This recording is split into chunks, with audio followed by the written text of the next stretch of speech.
말씀의 빛과 능력, 그리고 하나님과 하나님의 말씀의 의로움을 찬양하고 있습니다. 129절에서 136절은 히브리어 알파벳 17번째 글자인 패로 시작합니다.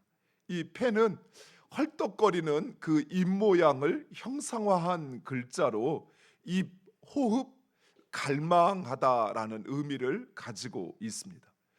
이 말씀처럼 131절에 시인은 주의 계명들로 인하여 헐떡거렸다라고 말씀하고 있습니다. 이 헐떡거리다라는 말은 몇 날 며칠 동안 그 먹지 못해 먹잇감을 찾고자 그 굶주림에 혀를 내밀며 코로 숨을 쉬는 것을, 그 모습을 가리킵니다. 또는 물을 먹지 못한 사슴이 시냇물을 찾아 헐떡거리며 이리저리 뛰는 모양을 이야기하고 있습니다. 즉 시인은 주의 말씀에 배고파하며 또 목말라하며 그 말씀을 찾고자 혈안이 되어 있는 것입니다. 이처럼 시인이 하나님의 말씀을 갈망하는 이유가 있습니다. 그 첫 번째는 바로 하나님의 말씀의 놀라운 능력 때문입니다.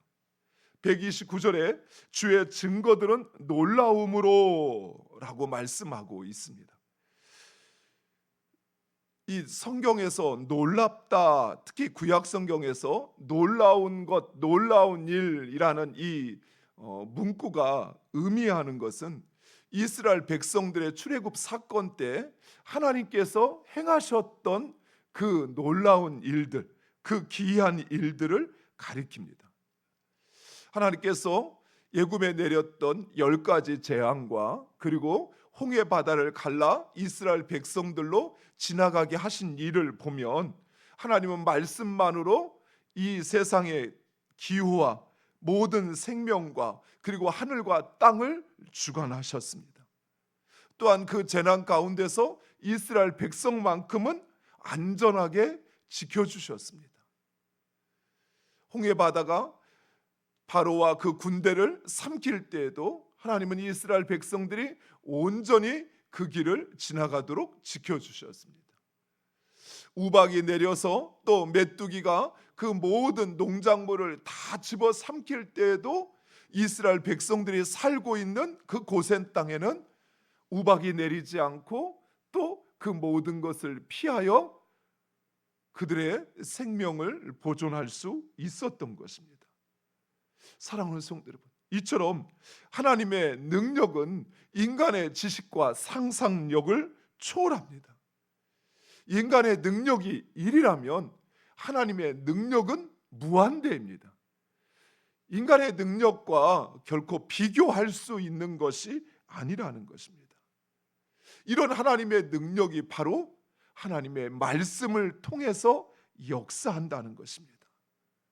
즉 하나님의 말씀은 죽은 문자가 아니라 살아 역사하는 힘이 있습니다. 우리의 생각과 삶을 바꿀 뿐만 아니라 이 땅의 그 모든 것을 주관하고 하나님의 뜻 가운데 운행하실 수 있는 능력이 하나님에게 있다는 것입니다.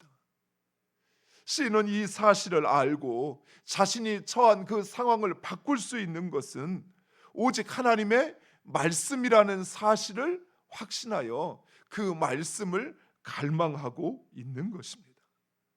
사랑하는 성도 여러분, 여러분의 삶이 변화되기를 소망한다면 하나님의 말씀을 갈망하시기 바랍니다. 그리고 그 말씀을 지켜 행하시기 바랍니다. 하나님의 말씀은 우리의 삶뿐만 아니라 우리가 처한 그 모든 현실과 상황을 바꾸시는 능력입니다.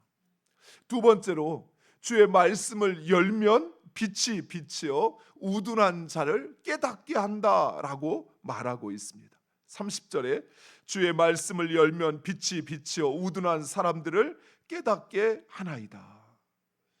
사람들은 때로는 자신이 처한 그 현실을 이해할 수도 또 그것을 변화시킬 수도 없어 절망할 때가 있습니다.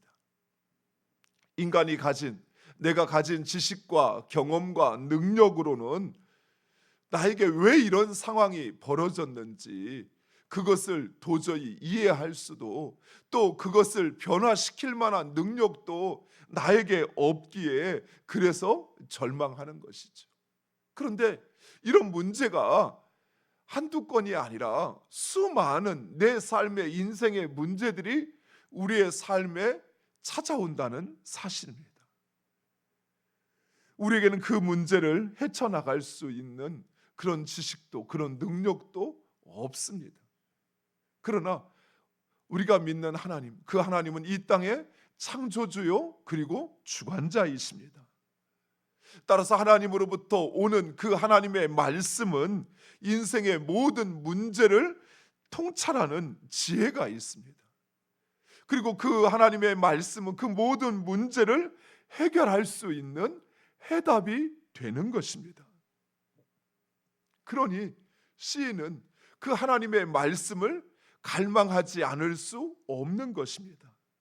오히려 하나님의 말씀을 알면 알수록 더 알고 싶어지고 시냇물을 찾는 사슴처럼 헐떡거리며 그 말씀이 있는 곳이라면 그곳을 찾아다니는 것입니다. 말씀을 들으면 들을수록 오히려 말씀에 대한 갈증이 더 커져서 그래서 그 말씀을 얻고자 듣고자 노력하고 있는 것입니다.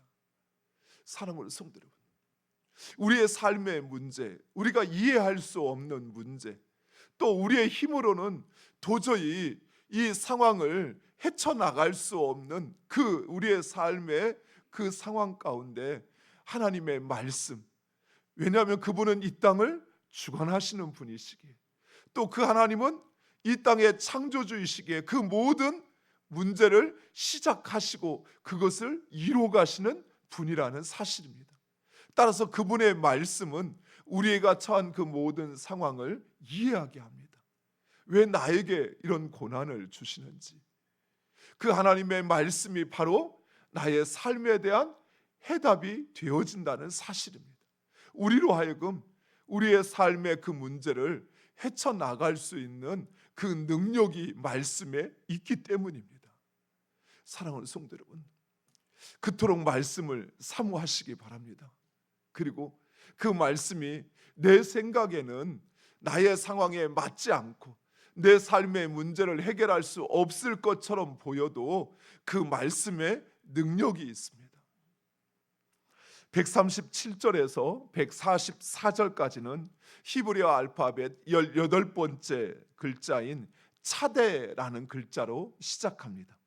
이 차대라는 글자는 낚시 갈고리를, 이 낚시 바늘을 형상화한 글자입니다. 그래서 사냥하기, 함정파기, 유혹하기라는 의미를 갖고 있습니다. 당시 시인은 그의 대적들로 인하여 시인을 사냥하기 위해서 대적들은 함정을 파고 유혹을 하였습니다. 그들은 하나님의 말씀과는 상관없이 불법을 행하고 불의를 행하며 정의롭고 의로운 사람을 무시하고 멸시하였습니다. 하지만 시인은 하나님의 말씀에 포획당했어요. 오히려 시인의 대적들은 시인을 유혹하고 그리고 시인을 포획하려고 하였다면 시인은 하나님의 말씀에 포획당하여 그 말씀을 사랑하고 말씀을 고수하며 그 말씀을 즐거움으로 삼고 살아가고 있다는 것입니다. 왜냐하면 하나님은 의로우시고 공정하시며 하나님의 말씀은 정직하고 참과 거짓을 분별하기 때문입니다. 사랑하는 성도 여러분, 우리가 하나님을 사랑하는 것은 하나님이 단지 내 편이 되어주시기 때문만은 아니라는 것이에요. 물론 하나님은 우리를 사랑하셔서 우리 편이 되어주십니다. 그러나 무엇보다도 그 하나님은 정의와 공의를 행하시는 하나님이십니다. 만약 하나님이 그저 우리 편이 되어주시기만 한다면 이 세상은 무질서해질 수 있습니다. 여러분 한번 생각해 보세요. 하나님께서 우산 장사에 편이 되어 주시면 어떻게 하셔야죠? 날마다 비를 내려 주셔야죠. 그래야 우산이 잘 팔리니까. 근데 하나님이 또한 집신 장사에 편이 되어 주시면 어떻게 하시겠어요? 비 오는 날 집신은 아무 필요가 없잖아요. 그러면 날마다 햇빛만 비치는 날이 되어야겠죠. 그럼 어떻게 해야 될까요? 비가 오다가 햇빛 비치다가 비가 오다가 햇빛 비치다. 만약에 하나님께서 각각 대립하는 사람들의 그들의 편이 되어 주신다면 이 세상은 어떻게 될까요? 이 세상은 혼란한 무질서 그 자체가 돼 버릴 것입니다. 하지만 우리 하나님은 공의롭고 정의로우신 하나님이십니다. 우리 편이 되어 주시지만 우리 편이 되어 주시기 위해서 때로는 우리가 공의롭지 못하면 하나님은 우리를 대신하여 그 공의를 반드시 실현하신다는 사실을 우리는 기억해야 합니다. 우리 하나님은 정의롭고 공의로우신 분이십니다. 그래서 우리가 정의를 행하고 공의를 행할 때 그 하나님은 반드시 우리의 손을 들어주시고 그리고 우리가 행하는 그 일을 이루신다는 사실입니다. 물론 지금 시인이 처한 그 현실은 비록 하나님의 말씀에 부합하지 않을 수 있습니다. 정직하고 그리고 정의를 행하는 그를 오히려 그의 대적들이 불법과 불의를 행하며 그를 억압하고 그를 멸시하는 그 현실은 이러한 공의로우신 하나님과 부합하지 않는 것이지요. 그러나 아직 그 이야기가 끝나지 않았기에, 아직 그 결론이 난 것이 아니기에 시인은 하나님의 말씀을 붙잡고 기쁨으로 삼겠다라고 고백하고 있는 것입니다. 사랑하는 성도 여러분, 우리의 현실이 당장은 하나님의 말씀에 부합하지 않는 것처럼 보일 수 있습니다.